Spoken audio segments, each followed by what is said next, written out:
Buenos días, hermanos. Qué bendición estar aquí en este día y poder alabar al Señor juntos, poder exaltar su nombre. Es un gran privilegio. Estaba orando hoy en la mañana y estábamos dando gracias a Dios por sus bendiciones en nuestra familia.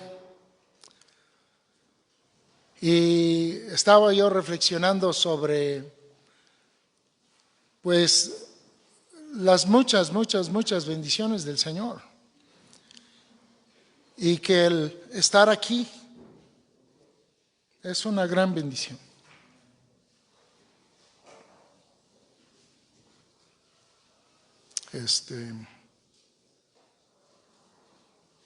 El tener sus hijos, honrando a Dios, ¿no? Gran bendición.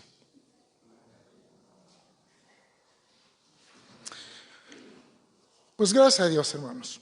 Gracias a Dios por todo su amor en nuestras vidas, todo lo que Él nos ha dado. Gracias a Dios por este momento en su presencia a través de los cantos.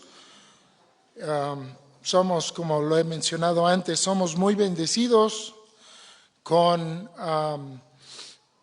nuestro tiempo de adoración y alabanza a través de los cantos. Dios nos ha bendecido grandemente en este lugar, no solo con sus siervos que nos guían y que lo hacen con un corazón amoroso para Dios y de humildad y de servicio al Señor, que también es una gran bendición, que a pesar de los dones especiales que Dios les ha dado y los talentos, siguen manteniendo un corazón que honra a Dios, que se humilla ante Dios, y así nos guían ante la presencia de Dios.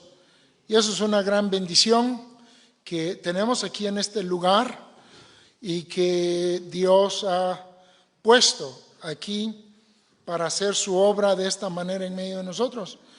No es así en muchos otros lugares. No quiere decir que no adoran al Señor, ni que tampoco el Señor no los esté venciendo. Pero sí reconocemos que hay algo muy especial en esto, aquí en la iglesia, en la cumbre. Y todo es por la gracia de Dios, ¿verdad? Todo, Él es el que provee, Él es el que pone, el que llama. Es de Él la obra y ellos están aquí respondiendo a un llamado de Dios para servirle a través de los instrumentos y a través del canto. Entonces, pues gracias a Dios. Yo se los comento, tal vez porque siempre nos reunimos aquí, podríamos llegar a darlo por hecho y tomarlo a la ligera, pero en verdad es una gran bendición. Y yo doy gracias a Dios y también a nuestros hermanos por su ministerio entre nosotros y que el Señor les siga usando. También hay algo muy importante, estamos cantando cantos que en verdad honran al Señor. Este es otro aspecto de eso.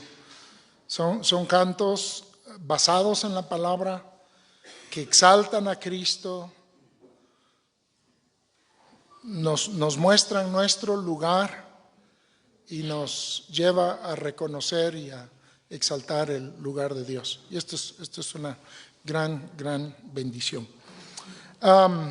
También doy gracias a Dios por nuestro pastor, el hermano Matt, por invitarme a participar en la predicación y en particular hoy al iniciar esta serie de mensajes que, si Dios permite, estaremos llevando sobre lo que es conocido como el Sermón del Monte, allá en el Evangelio de Mateo, capítulo 5 al 7. No sé cuánto tiempo nos vayamos a llevar, pero pues Dios sabe y queremos pues que Dios haga en nosotros lo que Él quiera. Él es el dueño de la palabra y ha sido pues una de las también bendiciones y convicciones aquí en este lugar de estar apegados a la palabra del Señor, de buscar pues compartir lo que Dios nos enseña en su palabra, buscar evitar nuestras filosofías, nuestras ideas, lo más posible. Sé que es inevitable algo de esto porque pues aquí estamos, ¿no? Pero sí nuestro anhelo, sé que el de cada uno de nosotros, en particular del hermano Matt y míos, el deseo de que al compartir la palabra del Señor estemos honrando la palabra en verdad y que le demos el sentido que Él quiere. Y esto lo menciono especialmente al llegar a esta porción de la palabra de Dios.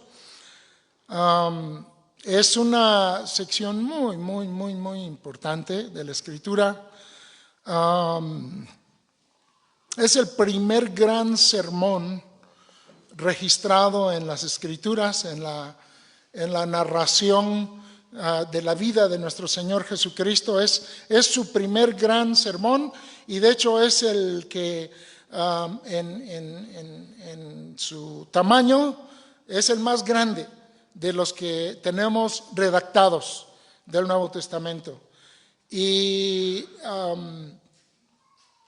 fue una enseñanza que no solo es un gran mensaje por el contenido tan tremendo que estaba compartiendo el Señor, sino por lo que marcaba la predicación de este mensaje.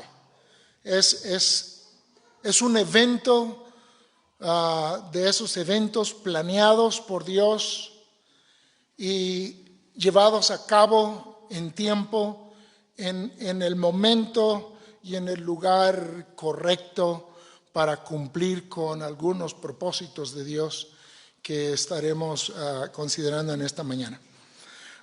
Hoy es el día de introducción. Puede sonar un poquito más a una clase tal vez que a un sermón. Trataremos de que no sea así porque estamos en la iglesia y el lugar nuestro en la iglesia es predicar en estas ocasiones que Dios nos da cuando nos reunimos, y hay otros momentos para los estudios en clases y también estamos conscientes que tenemos visitantes y tenemos amigos y personas que aún no conocen al Señor reuniéndose con nosotros en este día y por ello no lo tratamos totalmente como una clase, aún al estar estudiando un segmento en particular de un evangelio. Sí queremos seguir dando el énfasis de predicación, de sermón, pero por necesidad y también por introducción, sí hay que dar un poquito de información preparatoria para nosotros. Si estaremos en cada mensaje construyendo una cosa sobre otra. Esto es muy importante en este sermón. O sea, los que no están aquí hoy, el próximo mensaje, si no repasan lo que hoy decimos y el predicador por razón de tiempo no puede repasar todo, entonces va a estar faltando. Entonces, un ánimo a no faltar. No falten a la iglesia, hermanos. No solo por el estudio, ¿verdad? No falten a la iglesia, punto. Okay. Ya, aparte. Nuestro maestro, el hermano Conrad, sacó un folleto una vez. Y era especialmente para aquellos que les daba lo mismo ir a la iglesia que no ir. Porque ya habían entendido un poco de la doctrina, que somos salvos por gracia, guardados por Dios seguramente, y que entonces no hay nada de qué preocuparse. Entonces la iglesia lo tomaban como una opción, pues, no tan grande. Sacó un folleto para cristianos en esa situación y el título del folleto decía: «Ve a la iglesia o vete al infierno». Ok, bueno, si así es, pues prefiero la primera, ¿no? Hermanos, aquí en la iglesia Dios hace su obra. Y parte de esa obra es salvarnos, ¿sí? Salvarnos. Dios nos ha salvado a los que hemos creído en Él. Dios nos está salvando a los que hemos creído en Él. Y Dios nos salvará a los que hemos creído en Él. Y uno de los medios de la gracia de Dios para hacer esto es la iglesia. Así que ven, ven. Si quieres ser salvo, ven. ¿Sí? La salvación no es propiedad de la iglesia, pero en la iglesia sí se encuentra la salvación. ¿Por qué? Porque Cristo habla en medio de su iglesia. Cristo habla a través de sus hijos. Cristo habla a través de su iglesia. Ok, entonces, si ven que falta alguien, ahí pásenle el recado. Dile: oye, ve los primeros minutos del mensaje del domingo. All right. Bueno, el Sermón del Monte está en Mateo 5. Ustedes saben que Mateo es el primero de los evangelios. Así está arreglado en nuestras Biblias. Y como hemos mencionado ya, en este primer evangelio se encuentra el primer gran sermón predicado por el Señor Jesucristo. No es la primera predicación. Nuestro Señor tenía una predicación que abarcaba 1 o 2 enunciados, iniciando su ministerio, y era muy similar al que predicó su profeta identificador, Juan el Bautista, ¿sí? El que venía preparando el camino en el pueblo para la llegada de Cristo. Era un mensaje muy similar, y ese mensaje decía: arrepentíos. Bueno, podríamos decir que esta es una ampliación de ese mensaje. Y la otra parte de ese pequeño mensaje que predicaba el Señor al principio era: arrepentíos. La segunda parte era: porque el reino de los cielos se ha acercado. ¿Sí? Y también gran parte de este mensaje tiene que ver precisamente con eso, con el reino de Dios. ¿Ya están en Mateo capítulo 5?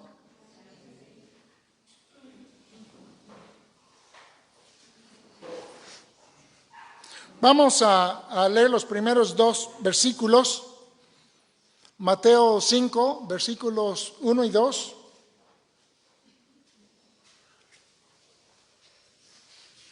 Vamos a leerlo juntos. ¿Están listos? Dice así: viendo la multitud, subió al monte y sentándose, vinieron a él sus discípulos, y abriendo su boca les enseñaba diciendo. Hasta ahí nada más. Vamos a orar. Amado Padre Celestial, te damos muchas gracias por el privilegio de meditar en tu palabra, también meditar en el día, la ocasión en que tu Hijo, nuestro Señor y Salvador, dijo estas palabras. Gracias por tu palabra, obra en nuestros corazones. Padre, yo confieso mi incapacidad ante ella, ante toda ella, y en especial ante este sermón. Padre, pero tú eres un buen Padre y eres nuestro Maestro que nos amas y nos enseñas.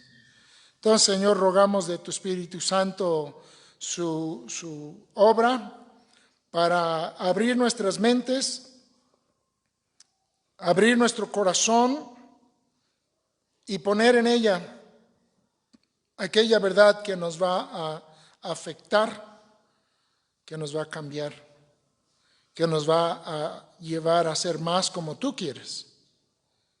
Y es el llegar a ser más como tu Hijo Jesucristo. Padre, para aquellos entre nosotros que no te conocen, oramos que tu palabra despierte en ellos, por tu gracia, su necesidad de un Salvador.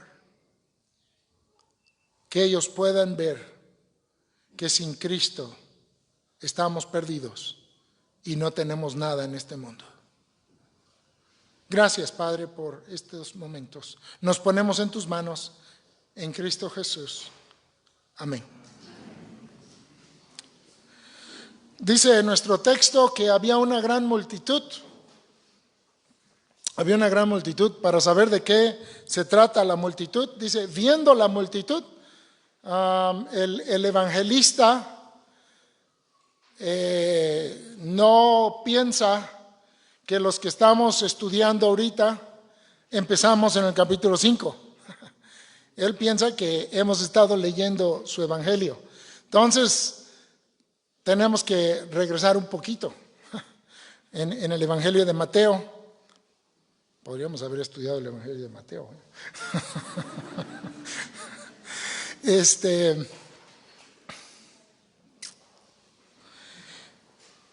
El evangelio es el primero de los evangelios en el Nuevo Testamento. Ustedes saben que nuestras Biblias están divididas en dos secciones, en dos, podríamos decir, colecciones que, como hemos aprendido, están entrelazados divinamente entre ellos. Pero está lo que se llama el Antiguo Testamento y cierra el Antiguo Testamento. Y pasaron 400 años hasta que Dios levantó otro profeta para empezar a hablar a su pueblo y se da lugar el Nuevo Testamento. El Evangelio de Mateo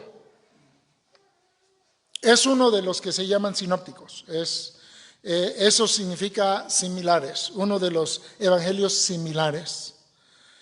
Y a los cuatro evangelios, al estudiarlos, nos recibimos la impresión y la indicación que cada uno tenía un ministerio en especial en la revelación que Dios estaba poniendo en su corazón en cuanto a la vida de Cristo. Estoy usando la palabra evangelio, doy por hecho que la entendemos. Hay varias formas de usar la palabra evangelio. Yo ahorita lo estoy usando en relación a los primeros 4 libros del Nuevo Testamento. Esas porciones de la Escritura históricas en donde encontramos una narración de la vida, del nacimiento, de la vida, del ministerio y de la muerte, sepultura y resurrección y ascensión del Señor. La narración del evangelio está en los evangelios. Entonces, el mensaje del evangelio es el mensaje que comprende la verdad de todo lo que Cristo es y todo lo que Cristo vino a hacer. Eso le llamamos el evangelio. Cuando decimos voy a compartirle el evangelio a una persona, no le vamos a compartir los 4 primeros libros del Nuevo Testamento. Le vamos a compartir el mensaje central de lo que contienen esos 4 libros y que son explicados por las epístolas más adelante, ¿sí? Esos libros nos explican lo que cumplió Cristo a través de su historia aquí en la tierra. Mateo es el primero de los evangelios, el primero de los narradores de la historia de Cristo. Y al leer su evangelio, nos damos cuenta que él tiene algo bien clavado en su mente y en su corazón. Claro, dirigido por el Espíritu de Dios. Todos ellos fueron inspirados por Dios para escribir lo que Dios les daba para escribir. Mateo es conocido como el evangelio que nos presenta a Cristo como, ¿alguien sabe? Como rey. Ahora, si somos judíos, la palabra, en tiempo de Jesús, la palabra que usaríamos para hablar de este rey no sería solo rey, sería más la palabra Mesías. Sí, el Mesías era el que Dios, Mesías significa ungido, por supuesto que está hablando de él como rey, el rey de Dios para Israel, pero Mateo está bien interesado en demostrar, en comprobar que él es el rey prometido en el Antiguo Testamento. Voy a repetir eso. A Mateo le interesa y él hace esto. Él nos presenta a Cristo como el rey prometido. Otra palabra, profetizado. Y el evangelio de Mateo está cargado. Si ustedes empiezan la lectura desde el capítulo 1, se van a dar cuenta que hay una frasecita que a él le fascina usar cada vez que menciona un texto del Antiguo Testamento y dice que eso es lo que está pasando en la vida de Jesús. Y esa frasecita es para que se cumpliese la Escritura. Él no es el único que lo usa, pero lo usa más que todos los demás juntos. Entonces necesitamos tener eso en mente. Mateo está presentándonos su evangelio de manera que lleguemos a saber sin duda alguna que Cristo está cumpliendo con las características predichas en la palabra de Dios por los profetas que hablaron de la venida de Cristo. Y nos va a poner cosa tras cosa tras cosa. Capítulo 4.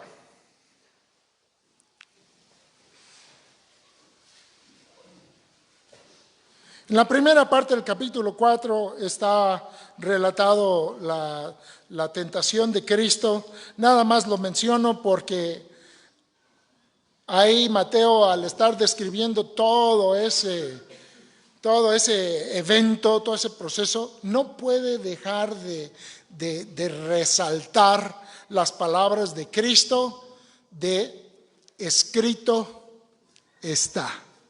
O sea, hasta en la narrativa de los eventos de Jesús se ocupa de mostrar cómo hay una relación directa con el Antiguo Testamento, con la palabra de Dios.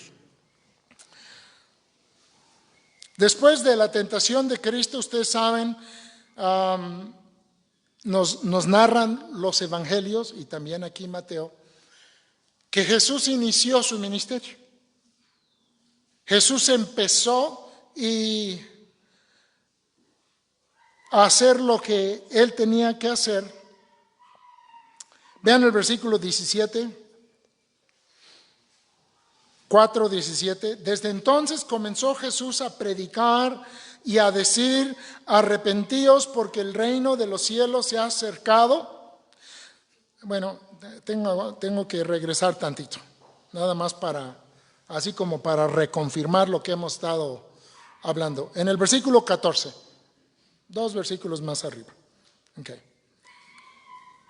Bueno, la mitad del 13, la del 13. Lo siento. Quería yo abreviar tiempo, pero es mejor no hacerlo. Dice: y dejando a Nazaret, vino y habitó en Capernaum. Aquí, sé que ya lo saben, pero se lo repito nada más para que lo recuerden. En Nazaret era donde había crecido Jesús. ¿Y se acuerdan de la situación que habían personas que hablaban de él y decían, nosotros sabemos quiénes son sus papás, ¿verdad? Él se dio a conocer ahí como el Mesías. Leyó el pasaje de Isaías y luego donde hablaba del Mesías y dijo, aquí hoy ante ustedes está cumpliendo este texto. Esto lo hizo en la sinagoga de Nazaret. Pero no lo quisieron. El profeta no es profeta en su propia tierra. También ese pasaje se cumple. Entonces se mueve a Capernaum, no está lejos de Nazaret, pero se mueve a Capernaum, ahí pegadito en el mar de Galilea, y ahí se vuelve el centro de sus operaciones, se vuelve el centro del ministerio de Cristo durante lo que conocemos como su ministerio en Galilea. Capernaum fue el centro. Entonces dice que volvió a Galilea y dejando a Nazaret vino y habitó en Capernaum, ciudad marítima. Ahí está, en el mar de Galilea. En la región de Zabulón y de Neftalí, y vean esta frase, para que se cumpliese lo dicho por el profeta Isaías, cuando dijo, tierra de Zabulón y tierra de Neftalí, camino del mar al otro lado del Jordán, Galilea de los gentiles. El pueblo asentado en tinieblas vio gran luz, a los asentados en región de sombra de muerte, luz les resplandeció. Está escribiendo aquí Mateo esta cita de Isaías y le está diciendo, ¿vieron lo que dijo Isaías hace 600 años? Geográficamente se está cumpliendo. Es increíble. La precisión de las profecías antiguo testamentarias. Es algo asombroso. Exactamente los movimientos que tendría el Mesías estaban profetizados y descritos por regiones. O sea, ¿dónde iniciaría su ministerio? Fue profetizado. ¿Dónde iniciaría? Fíjense, de toda aquella región, dice exactamente dónde iniciaría su ministerio. A propósito, que no se inquieten por la bebé o el bebé que está inquieto, ¿eh? No se preocupen, está perfecto.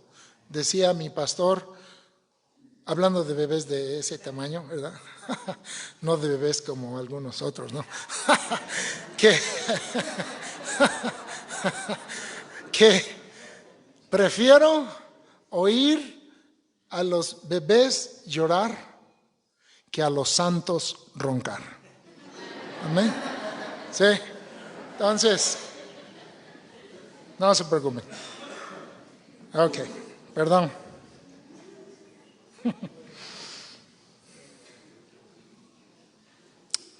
Entonces, una precisión y un uso, como diríamos, intencional, o tal vez la otra palabra que nos gusta a nosotros, adrede, de Mateo, para seguir con este énfasis de que vean, este es, porque ustedes saben que se habían levantado otros Cristos. Como estaba profetizado, hubieron otros antes que dijeron, no, pues yo soy, y al rato pues se veía que no eran, ¿no? Pero ahora sí ya llegó. Ahora sí ya llegó. Y está escribiendo Mateo del inicio de su ministerio. Versículo 17, desde entonces, esto ya lo leímos, versículo 17, comenzó Jesús a predicar y a decir, arrepentíos porque el reino de los cielos se ha acercado. Andando Jesús junto al mar de Galilea, vio a dos hermanos, Simón llamado Pedro y a Andrés su hermano, que echaban la red en el mar porque eran pescadores, y les dijo, venid en pos de mí y os haré pescadores de hombres. Ellos entonces, dejando al instante la red, le siguieron. Pasando de ahí vio a otros dos hermanos, Jacobo, hijo de Zebedeo, y Juan su hermano, en la barca con Zebedeo su padre, que remendaban sus redes, y los llamó. Y ellos, dejando al instante la barca y a su padre, le siguieron. Y recorrió Jesús toda Galilea, enseñando en las sinagogas de ellos y predicando el evangelio del reino y sanando toda enfermedad y toda dolencia en el pueblo. ¿Qué hacía Jesús? ¿Cuál era su ministerio de Jesús? Enseñando en todas las sinagogas, predicando el evangelio del reino y sanando toda enfermedad y toda dolencia en el pueblo. Al final del Sermón del Monte nos va a decir que la gente con su enseñanza estaban impactadísimos. Y cuidado que en Israel habían grandes maestros, Habían rabinos que podían manejar las historias bíblicas y luego hacer unos símiles y poner unas alegorías y toda clase de cosas. Pero el comentario de discípulos y el comentario de enemigos, como los alguaciles del templo, ¿verdad? ¿Sabes? El comentario de todos era: nunca hemos oído a nadie enseñar como este. Y luego dice la Escritura, porque él le enseñaba como quien tiene autoridad y no como los fariseos. ¿Cuál autoridad? Bueno, ya sabemos de qué autoridad nos quiere hablar Mateo. ¿De qué predicaba Cristo? Según el texto que acabamos de leer, dice, el evangelio ¿qué? Del reino. Y se difundió su fama por toda Siria, inclusive a los gentiles les estaba llegando el mensaje y las bondades de Cristo. Fíjense, no había venido a ellos, después lo va a aclarar, había venido primeramente a la casa de Israel, pero hasta Siria, Galilea de los gentiles, ahí en Capernaum, de un lado de donde entra el río Jordán, vivían los judíos y del otro lado vivían los gentiles. Y por lo que nos está diciendo aquí, Cristo no hacía acepción de personas. Dice, y le trajeron todos los que tenían dolencias, los afligidos por enfermedades y tormentos, los endemoniados, lunáticos y paralíticos, y los sanó. Y le siguió mucha gente de Galilea, de Decápolis, esa era una ciudad totalmente romana, de Jerusalén, de Judea y del otro lado del Jordán. O sea, él estaba ministrando en el norte de Israel. En el norte del mar de Galilea. Si tienen ahí un mapa en sus Biblias, ahí luego lo checan.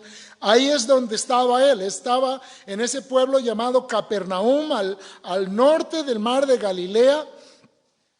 Y gente estaba viniendo a él de más al norte, del noreste, del sur, del suroeste. Y desde el sur, desde Jerusalén, estaban viniendo a él. Estaba impactando grandemente toda esa zona, toda esa región, con sus mensajes y con sus acciones. Mateo le interesa presentarnos a Cristo, a Jesús, como el Cristo, como el Mesías o como el Rey. Esto que está relatando aquí Mateo serían después las evidencias que llevarían los discípulos de Juan a su maestro, Juan el Bautista.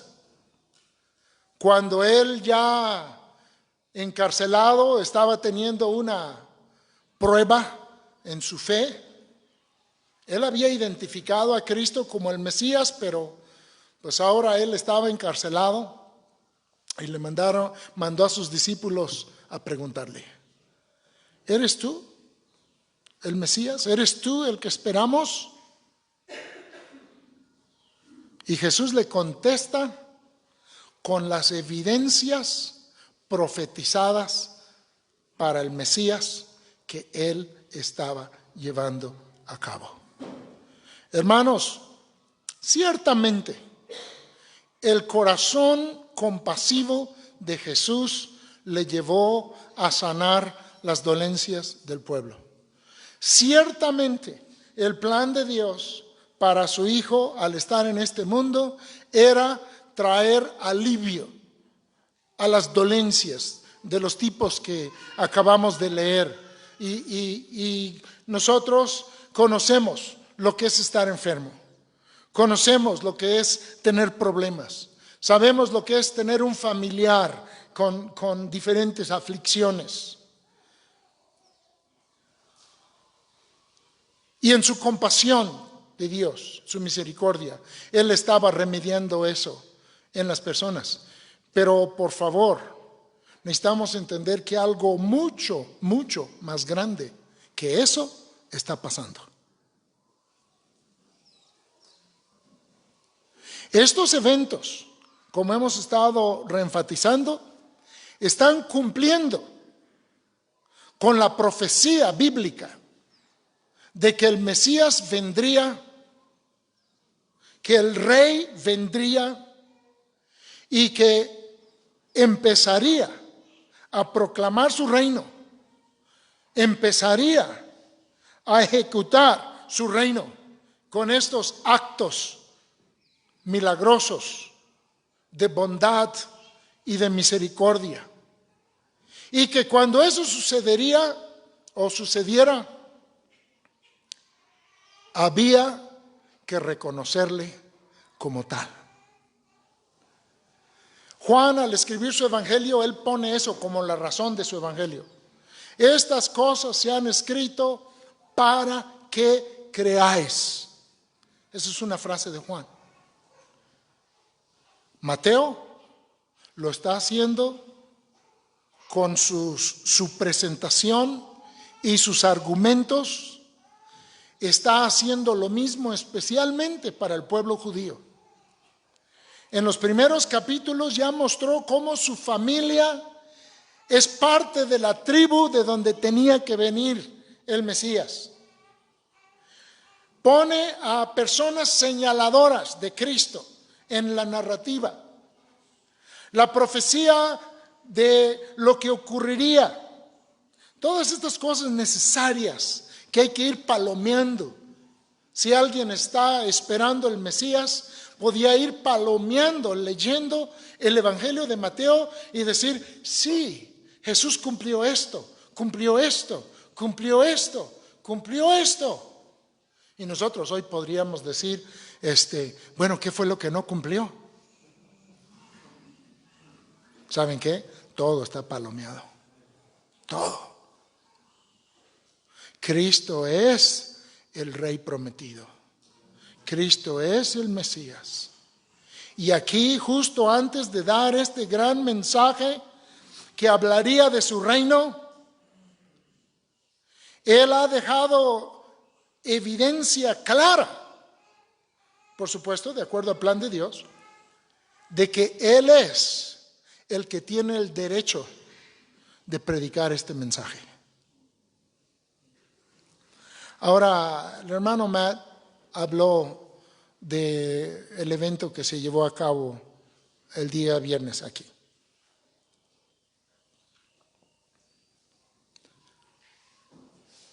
Es de gran bendición poder participar en la ayuda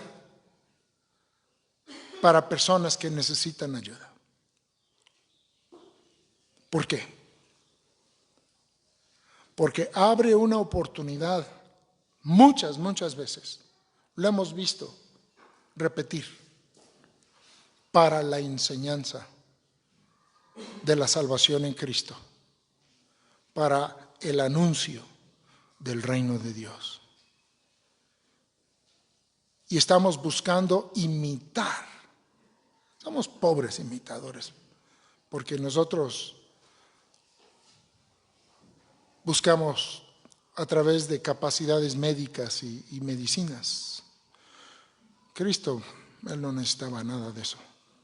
Bueno, a veces usaba un poco el lodito, ¿verdad? Saliva.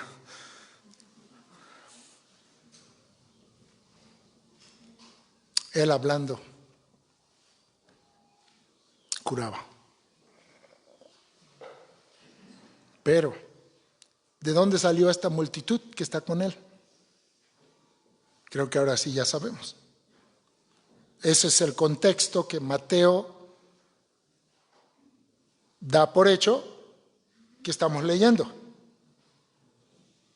De que Él ha estado predicando, llamados al arrepentimiento, llamados a buscar el reino de Dios, y ha estado llevando a cabo todos estos, como diría el escritor de Hebreos, todas estas señales.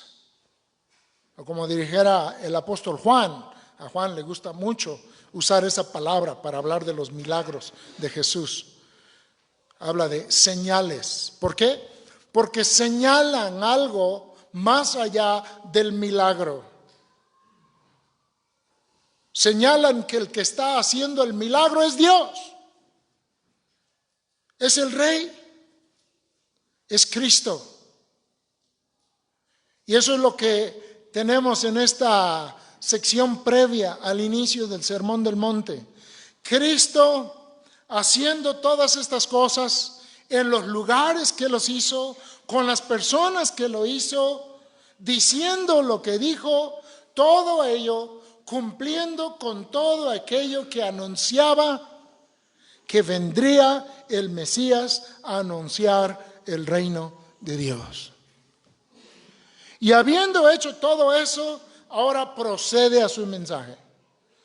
Y hemos dicho también, esto como una aplicación, que muchas veces nos tenemos que ganar el derecho de ser oídos.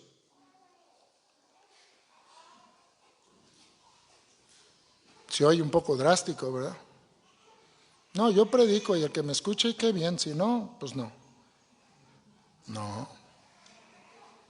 Muchas veces tenemos a través de nuestra vida y nuestros actos ganar el derecho de ser escuchados por qué bueno, que sea una multitud. Dios quiera que sea una multitud. Mientras más escuchen del Evangelio de Cristo, mejor. Mejor.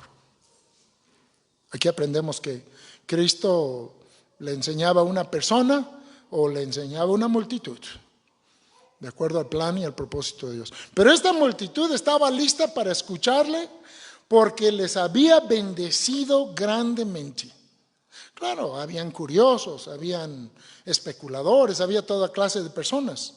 Pero el centro de esa multitud estaba ahí porque Cristo les había bendecido. Y como decía, nosotros tratamos de ser una pobre imitación de este ministerio de Cristo, ayudando a las personas con algunas necesidades que tienen. Y muchas veces, no les puedo decir cuántas, hermanos, inclusive esta semana, como menciona Matt, hay oportunidad ahora para otro pueblo.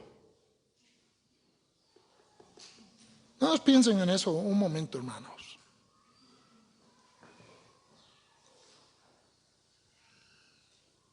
Dios es el que abre las puertas. Pablo pidió que los hermanos oraran por él, por Pablo, para que Dios le abriera la puerta para poder dar la palabra. Ahora, no es la única manera de hacer esto con brigadas médicas o brigadas dentales. Amados hermanos, hay muchas cosas que Dios puede poner en nuestros corazones para personas que nos encontramos, para personas que están a nuestro alrededor. Pueden ser personas en el mercado, en el súper, en la calle, nuestro vecino. Sin fin de maneras. Y podemos buscar en Dios, serles de bendición, porque eso provee muchas veces, no siempre, pero muchas veces, la oportunidad para compartir el Evangelio de Cristo.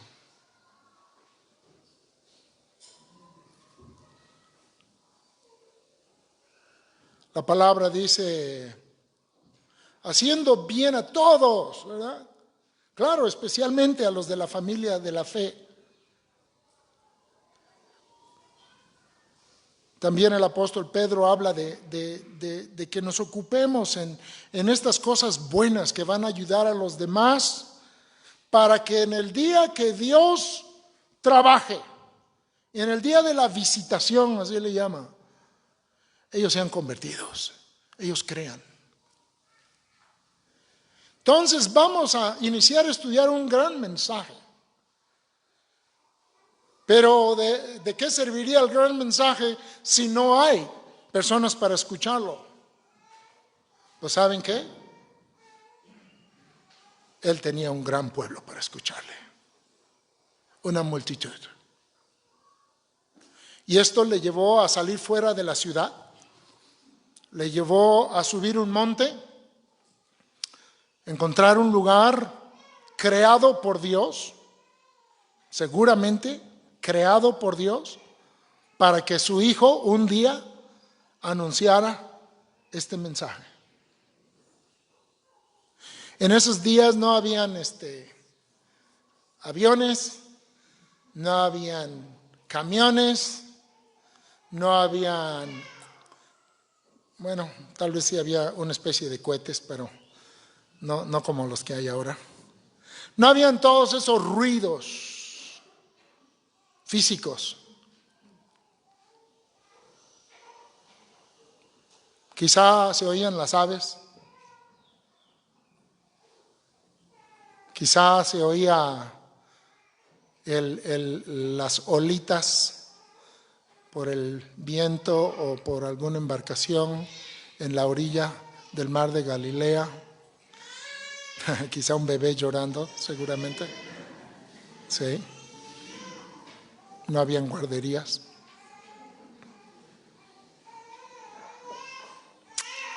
No se preocupe, hermana. Mire, ya se cayó.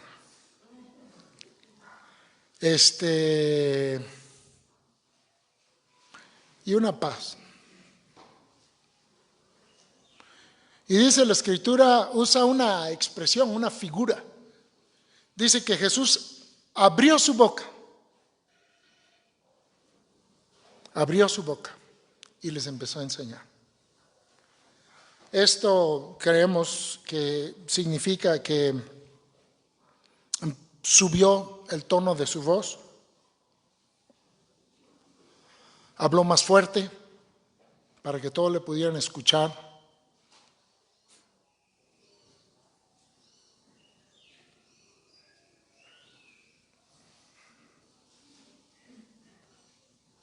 Viendo la multitud, subió al monte y sentándose, vinieron a él sus discípulos y abriendo su boca les enseñaba diciendo.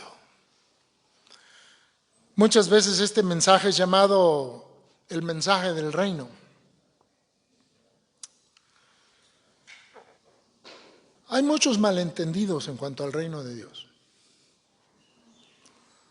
Entre hermanos y bueno, algunas sectas también en cuanto a esto, pues es en donde fundamentan todo su sistema de un malentendido en cuanto al reino.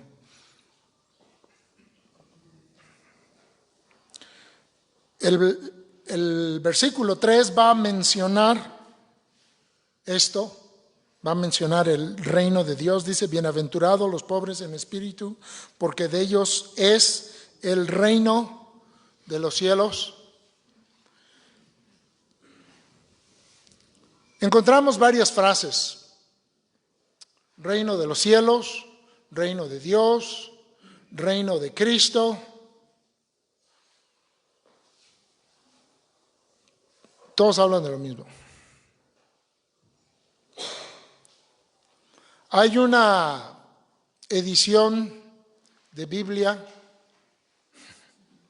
cuyo nombre no voy a mencionar, porque si no la tiene no quiero que la compre, que dice esto. Y tengo que advertirles por los que tienen esa Biblia y están leyendo la nota ahorita. Dicen que este sermón no lo debemos de estudiar nosotros. Por lo menos no como directamente para nosotros. Que lo que pasó es que el Señor Jesús vino y empezó a hacer todas estas señales de su reino, pero luego dicen ellos las cosas no marcharon bien. Tomaron a Cristo, lo crucificaron y entonces tuvo que posponer su reino para un tiempo futuro. Ahí, en verdad, así lo enseñan. Lo sé porque yo lo estudié. Sí.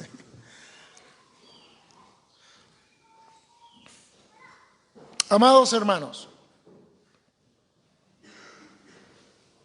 el Señor Jesucristo enseñó no solo que se había acercado, sino que había llegado, que estaba entre ellos y que estaba en ellos el reino de Dios. ¿Qué le dijo a Pilato cuando le preguntó Pilato por su reino? Oye, ¿es cierto que eres rey? Le dice Pilato. Mi reino no es de este mundo. Los judíos esperaban un rey que dominara al enemigo que estuviera sobre ellos, que devolviera sus extensiones territoriales a las glorias de los reinos de David y de Salomón, y que se estableciera de esa manera el reino de Dios. Era una confusión. Era una confusión, un malentendido y también una predisposición. Y digo una predisposición porque cuando tú quieres algo suficientemente, haces que todo parezca razón para ese algo, ¿no?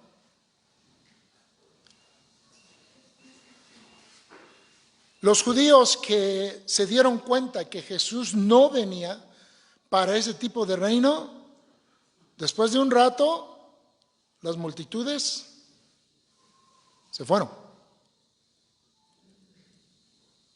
Pero eso no negó que el reino de Dios ya estaba presente. Entonces, ¿qué es el reino de Dios? Es donde quiera que está el Rey de Dios y donde quiera que Él está actuando. Ese es el reino de Dios.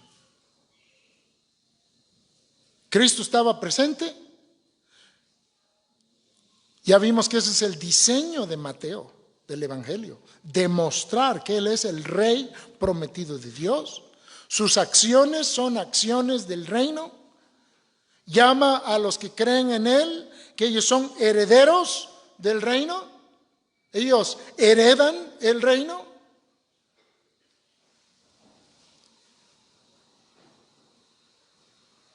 Y Jesús, al ser reconocido como el Rey de Israel en su entrada triunfal a Jerusalén, no lo negó. Y al ser cuestionado en cuanto a ello, que la gente le gritaba Hosana, que era una palabra especialmente reservada, que implica, sálvanos, Rey. Le dijo a las personas que si no clamaban los chicos, que las mismas piedras reconocerían que Él es Rey.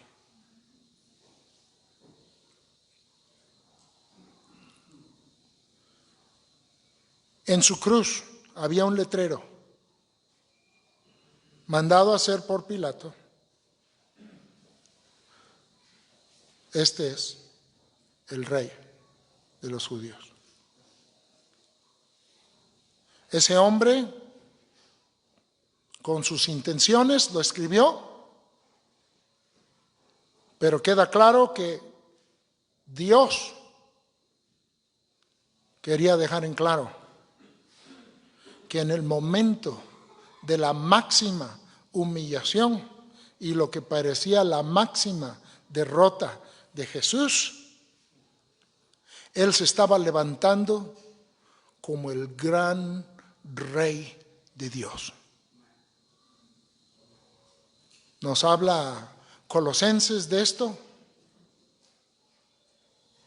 Ya lo estudiamos.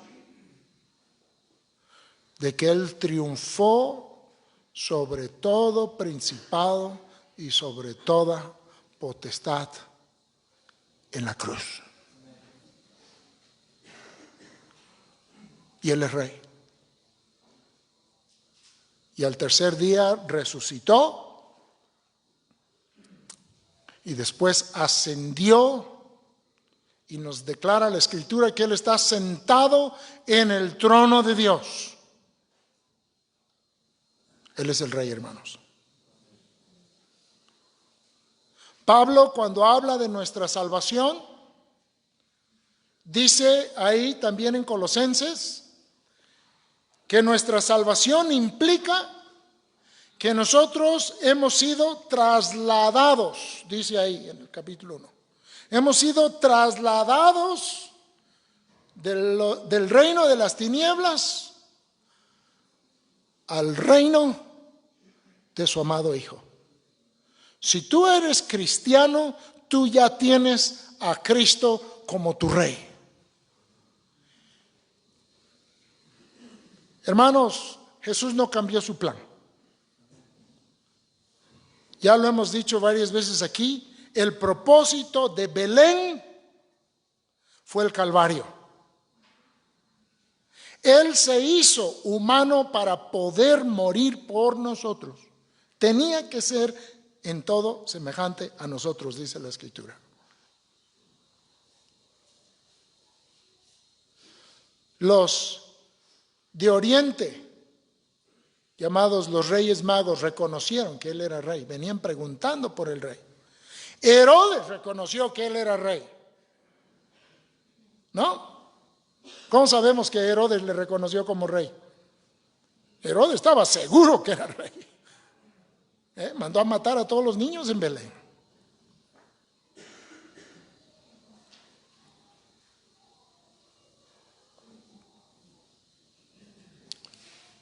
Entonces Jesús va a dar lo que algunos han llamado el manifiesto de su reino. La carta magna de su reino. La descripción de su reino. ¿Cómo se ve? ¿Quiénes son? ¿Qué hacen? ¿Qué no hacen? ¿Cómo no lo hacen? Todas esas cosas están aquí en el Sermón del Monte. Y hoy queremos fijar bien en nuestra mente esto. No es una cosa menor, amados hermanos. El plan de Dios era que el rey reinara a través de la paradoja de la muerte. ¿Sí? Dices, ¿cómo puede ser rey? ¿Cómo puede ser crucificado? Esto a los judíos les reventaba la mente. Pablo decía que para los judíos la predicación de la cruz era un tropezadero. O sea, eso para ellos no podían ser, porque querían un rey terrenal, nacional, victorioso sobre sus enemigos y que les diera prosperidad física. Y llega para ellos, y dice lo primeritito que declara en cuanto a su reino: bienaventurados los pobres en espíritu, porque de ellos es mi reino. No, Pues bien al revés. Bien al revés de lo que esperaban. Y hablamos fuerte de los fariseos y de los judíos que no creyeron en Jesús. Pero al estar meditando en esto, yo dije, ya sé por qué la Escritura lo narra tan claramente y por qué Jesús los reprende tan duramente. Porque creo que hay un fariseo en todos nosotros. Y queremos lo mismo que querían esos judíos. Y si no es por la gracia de Dios trabajando en nuestra vida, vendemos a nuestro Señor al mejor postor.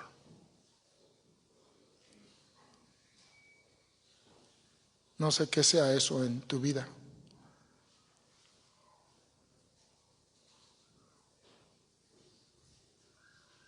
Pero si realmente creemos que Él es el Rey y que Él está reinando y Él está vivo y Él nos está viendo y que hemos sido puestos en su reino gracias a su sacrificio incomparable en la cruz del Calvario y que lo hizo por amor y que nos lo da gratuitamente por su gracia, si hemos visto todo eso y hemos entendido que Él es el Rey que merece toda honra, toda gloria, toda adoración, toda obediencia, entonces cuando le traicionamos, cuando le negamos, ya sea de palabra o de conducta, no hombre, aquí se va a meter el Señor en nuestra conducta. Miren, la ley de Moisés se va a quedar así chiquitita. Él va a tomar la ley de Moisés aquí en este sermón, la va a magnificar. Lo interesante es que por ejemplo, o sea, por su propio ejemplo, lo va a magnificar. Y luego nos va a decir, esto es lo que yo quiero de ustedes, mis súbditos, mis hijos, mis hermanos, mis siervos, mis colaboradores.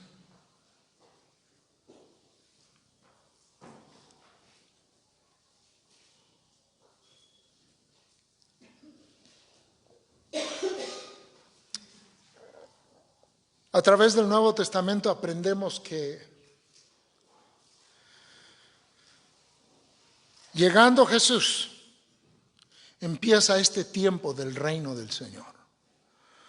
No fue pospuesto, como afirman algunas personas, dicen no, como le rechazó su pueblo, entonces tuvo que hacer un plan B. Tuvo que posponer su reino, no pudo instituir su reino. Tuvo que posponerlo a un futuro cuando Él va a regresar y mientras Él está haciendo un paréntesis. No estoy inventando palabras, así dicen. Y que ahora estamos viviendo un paréntesis que se llama el periodo de la gracia, el periodo de la iglesia. Amados hermanos, la iglesia siempre ha sido el plan de Dios. Siempre. El plan de Dios era que su evangelio llegara a todas las naciones. Desde que le dijo a Abraham, en ti serán benditas todas las familias de la tierra. Y Cristo dijo, van a venir personas de otros pueblos, del oriente y del occidente, y se van a sentar en la mesa con Abraham. Quiero decirles, hermanos, que hay un solo rey. Hay un solo reino. El Nuevo Testamento nos dice una y otra vez que hay un solo pueblo. Dice Pablo que derribó Cristo la pared intermediaria de separación y de ambos pueblos ha hecho uno solo. Y bueno, va aún más allá. Ha borrado todas las distinciones sociales. En Cristo ya no hay esclavos, ya no hay dueños, ya no hay nada de estas cosas en los que se refiere a nuestra salvación. Inclusive dice, no hay hombre ni hay mujer. Ante los ojos de Dios, por medio de Cristo, todos somos iguales.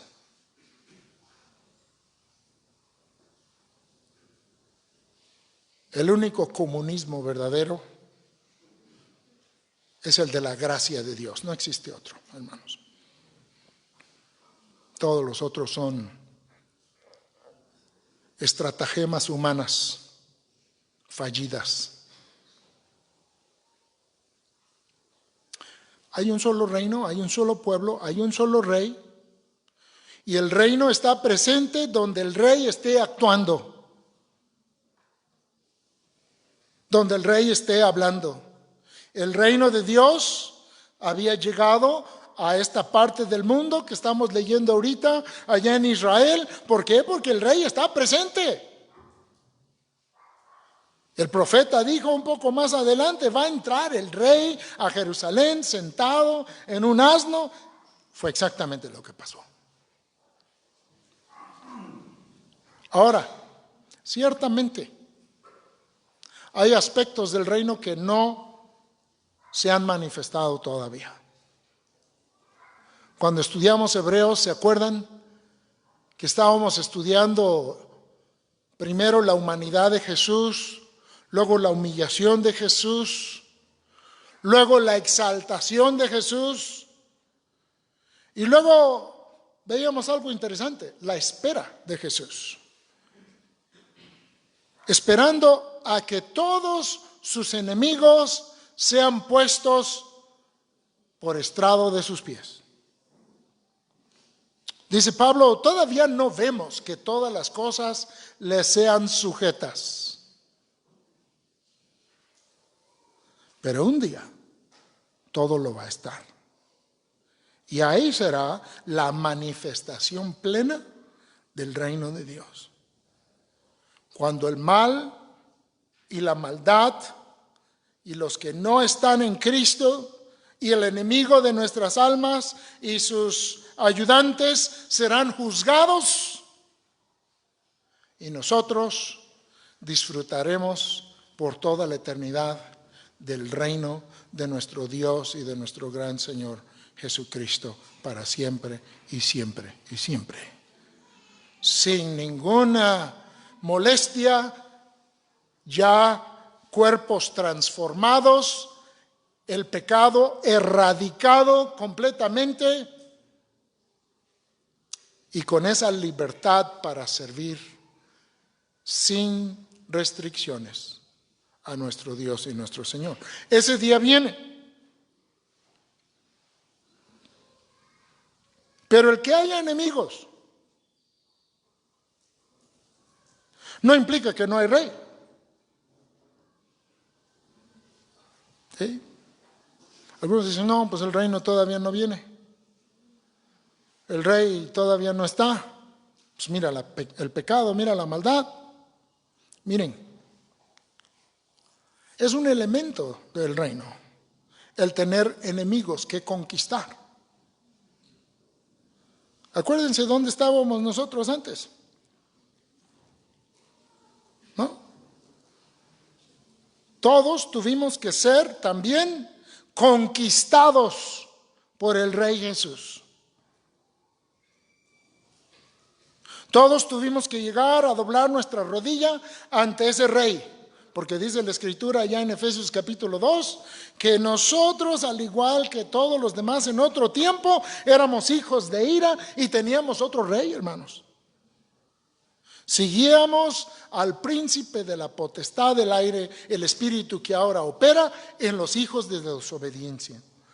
Ahora sí, aquí solamente hay una de dos, O Cristo es tu rey, o estás bajo el príncipe de las tinieblas. Vaya, eso es un mensaje evangelístico muy breve, ¿verdad? Cristo es tu Rey, es tu Señor, le sirves, le obedeces, gloria a Dios, eres salvo. Obedeces al príncipe de la potestad del aire, al diablo, sigues tus propios deseos y concupiscencias, vives para ti, estás perdido. Ahí está. Es lo que nos enseña la Biblia. El Sermón del Monte nos va a hablar de quiénes somos los que somos del reino. Luego nos va a decir qué hacemos los que somos del reino.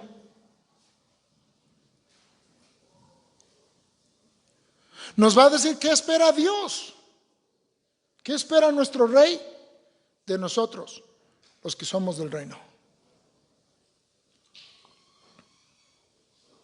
Y es interesante con lo que empieza el sermón, ¿verdad? Bendición. Bendición. Bienaventurados. Wow.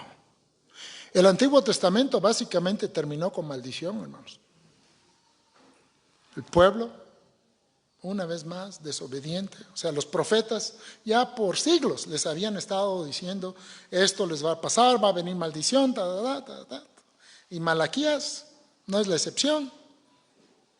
Viene maldición. Cristo, en su primer sermón, su primer mensaje, trae bendición.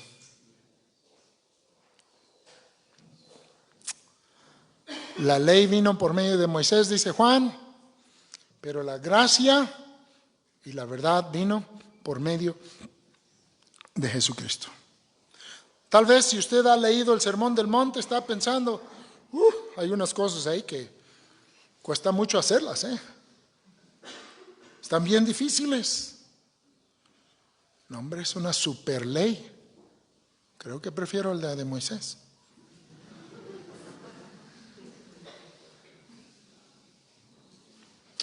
Aprendemos de inmediato, desde este primer versículo que dice, bienaventurados los pobres en espíritu.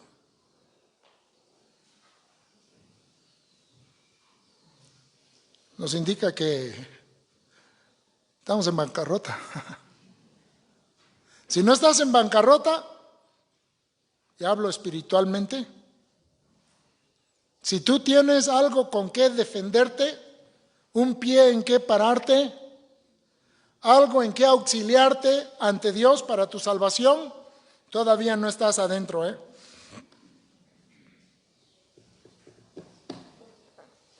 Se inicia todo este mensaje con nosotros como hemos aprendido que somos mendigos ante el trono de Dios. ¿Te gusta esa descripción?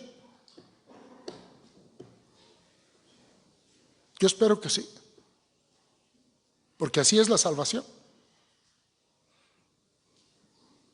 Si tú crees que la salvación se trata de que Cristo haga nada más lo que te faltó hacer para estar bien ante Dios, has escuchado un evangelio que no es evangelio. El evangelio de la gracia es precisamente eso. Es precisamente el que yo no puedo aportar nada para mi perdón de pecados, para mi salvación. Yo solo puedo recibir.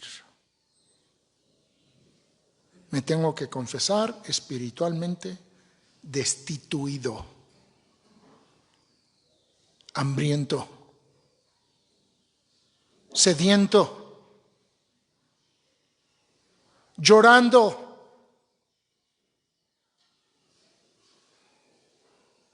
Estando en esa condición,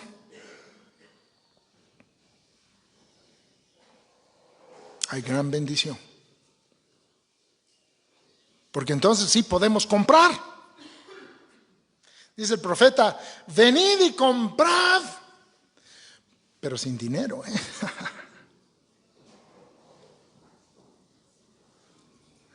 Si hay sedientos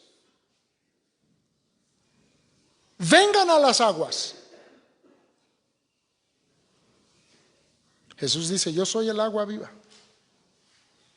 Pero para tomar del agua que es Jesús, tienes que estar sediento. Si estás contento con tu vida y solo estás buscando el cristianismo para mejorar un poquito tu vida, ser un poquito más decente, a veces,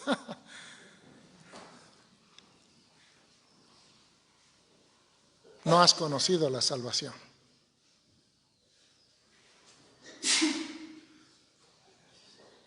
Nosotros estamos muriendo de hambre.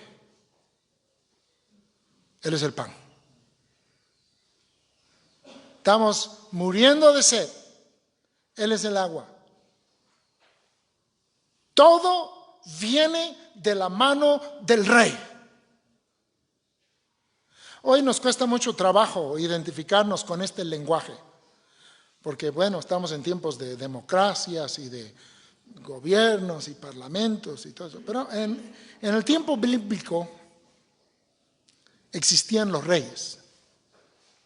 Algunos eran malos, otros eran malísimos, pero de repente habían unos buenos, muy poquitos, pero habían unos buenos. Pero lo que decía el rey era la ley.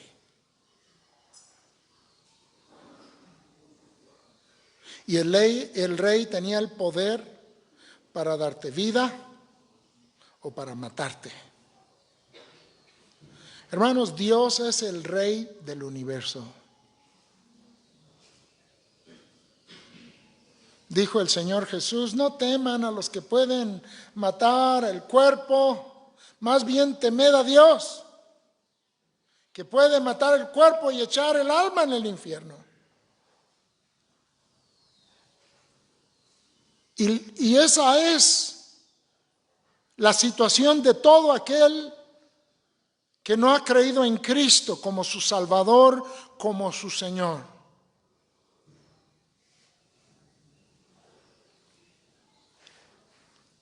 Nuestras vidas dependen de Él.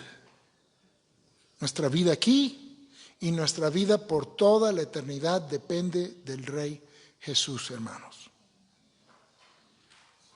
Cantamos un himno hermoso que dice, loores dad a Cristo el Rey, suprema potestad. Sí.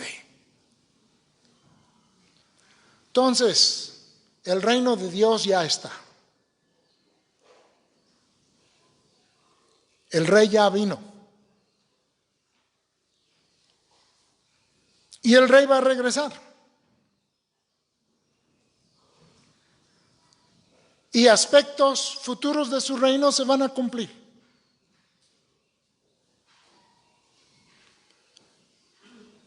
Este es un mensaje para analizarnos como quienes decimos ser súbditos del gran Rey Jesús. Él presentó sus credenciales con las acciones del capítulo 4 y ahora se ha sentado, dice ahí en el monte. Se ha sentado como si estuviera ya en su trono y ha empezado a hablar. Y empieza con bendición para todo el que le escucha. ¿Has oído a Jesús? ¿Le has visto como el único Señor y Rey de tu vida?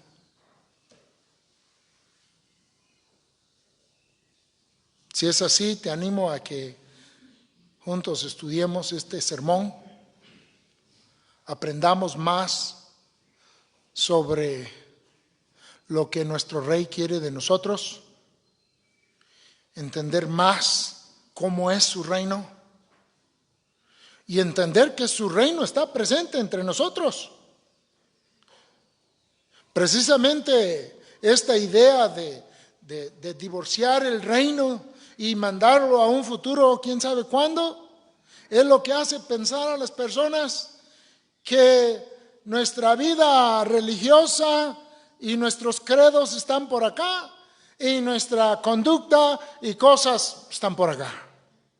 Pues sí, pues si tu rey todavía no está reinando, ¿no? El rey ya está reinando, su reino está en medio de nosotros. Nosotros tenemos a quien darle cuentas ya. Dice Pablo que es necesario que todos comparezcamos ante el tribunal de Cristo. Eso ya es un hecho. Ante Él como nuestro Rey, como nuestro soberano, como nuestro Señor. Él es el Rey. Cristo es el Rey, hermanos. Esto nos debe de llevar a vivir en ese temor honroso y reverente de Dios. Algo que a veces con el crecimiento del mensaje evangélico lamentablemente como que se va bajando. Al ser más popular el mensaje, a veces lo sagrado y lo santo se va diluyendo por lo común. Y empezamos como que a referirnos a y a conducirnos como si Jesús fuera otro cuate. O como si Dios fuera, como muy erróneamente dicen algunos, el viejo de allá arriba. Amados hermanos, Jesús es el Rey de Reyes y Señor de Señores, y Él reina con poder y con autoridad, y Él ve nuestras vidas. Él sabe quiénes somos, y Él envía este mensaje para nuestro aprendizaje y para nuestra obediencia. Y les animo que estemos orando, que Dios nos dé gracia. Este mensaje puede revolucionar nuestra vida con el Señor. Este mensaje puede también afectar el ministerio de nuestra iglesia.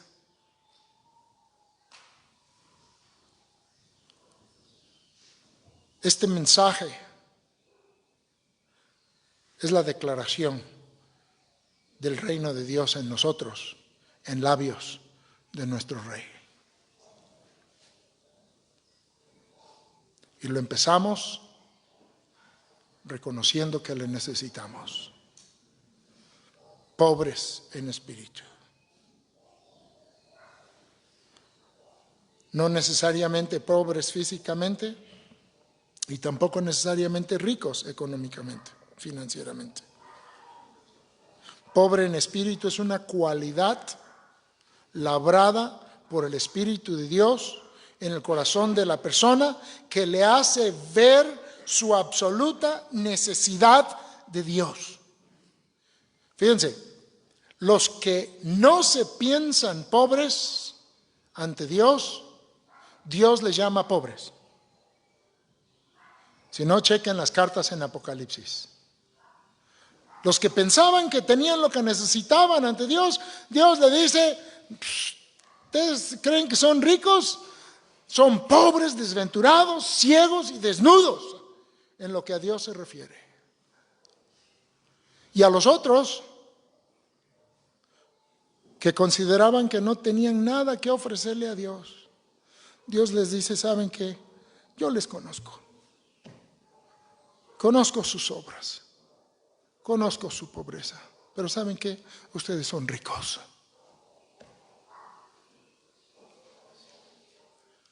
Amados hermanos, Cristo es todo.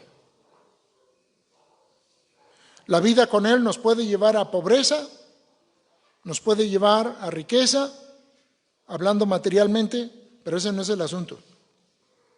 Si no nos ha llevado a pobreza espiritual, estamos perdidos. Sea pobre o sea rico. Alguien dice: no, el pobre, ese ya tiene algo. No, hermanos. La pobreza física pone en muchas veces a la persona a la defensa contra Dios. Y dice, si yo tuviera esto como aquel, o si yo tuviera el otro, yo sería un buen hijo de Dios. Nuestra carne es carne, como quiera que sea nuestra circunstancia. Agradable, difícil, todo tiene que morir. Lo natural tiene que morir. Ser pobre en espíritu es una obra espiritual. Es una característica que Dios da a aquellos a quienes está atrayendo a su reino. No tenemos nada con qué recomendarnos a Dios. No tenemos nada que ofrecerle a Dios. Solo podemos pedir. Pero ¿saben qué? Tenemos un rey que dice, el que pide, se le va a dar. El que toca, se le abrirá.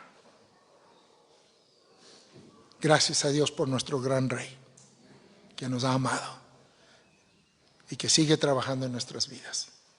Que el Señor use su palabra para su gloria, que nos ayude a caminar en el ejemplo de nuestro Señor, que es Jesucristo. Que Dios les bendiga. Amén.